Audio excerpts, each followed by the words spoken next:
Saudi আরবে যারা ছাগলের কাজ করেন তারা বুঝবেন, شوف هذا যারা طلعت ইস্তিরা এবং لكن যারা هذا ما কাজ করেন। يمشي. আমার এটা হলো ইস্তিরা। هذا তো ما ছাগল يمشي. দুইটা অসুস্থ, ছাগল এই দুইটা যেই هذا ঘরে يصيرها থাকে كامل دوخ. ওই ঘরে খাওয়ান দিলে খায় না, ما কিন্তু يقدر বাহিরে يمشي. আসছে এখন খাবার খাচ্ছে। لو أنا তো يمسك واحد يدين কপিলে জানাইলাম هذا واحد সৌদিরে, ثاني সৌদি বলতেছে ما যে يجي على হচ্ছে طول. ওই যে ওখানে পানি ট্যাঙ্কি দেখা যাচ্ছে هذا ওই মাথায়, لو বলতেছে أنا ওই পানি يمسك ট্যাঙ্কির يدين কাছে ওইখানে ما يمشي قدام. বেড়া দিয়ে ওইখানে নিয়ে لو রেখে فك দেয়। يصيرها তো كامل আমি কি دور করলাম, دور এগুলি ধরলাম, لكن هو ধরার চেষ্টা করলাম, ما কিন্তু না, يدخل هناك. সে হচ্ছে যায় না, দেখো কানে ধরে টানলে هنا هو চিল্লায়, ياكل هنا. পুরা ইস্তিরা গরম أنا করে حطيت ফেলে, هنا এরপরে হচ্ছে برسيم যায় না। তো ওই وما যে এটা ياكل. হচ্ছে ছাগলের রুম, এইভাবে هنا থাকে, কিন্তু এখানে খাওয়ান দিলে খায় না, ياكل এখানে দিলে খাচ্ছে। اثنين.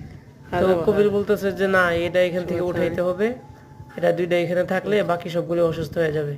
তো এখানে আরো অনেক ছাগল আছে, এই দেখেন আমি যাইতেছিলাম, আমরা দেখে এখান থেকে পলাচ্ছে। তাদের কথা হচ্ছে যে তারা এখানে থাকবে, আমার সাথে যাবে না ওখানে, ওখানে তো একলা হয়ে যায়। তো যারা সৌদি আরবে থাকেন, কবিরে কেমন প্যারা দেয় সৌদি আরবে, ছাগলের যারা কাজ করেন কবিলে কেমন প্যারা দেয় এটা তো আপনারা জানেনই।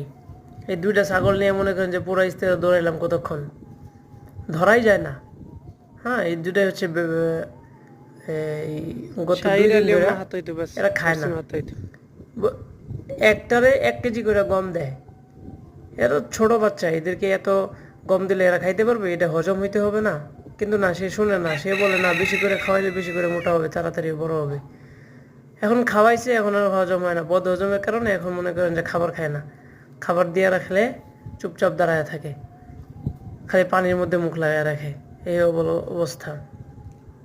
তো সৌদি আরবে যারা কাজ করবেন ছাগলের ঘরে, যারা নতুন আসতেছেন বিশেষ করে তাদের জন্য বলতেছি, এই দেখেন আবার কি করছে, এদিক দিয়ে মাথা ঢুকাইয়া দিছে, মাথা ঢুকাইয়া পরে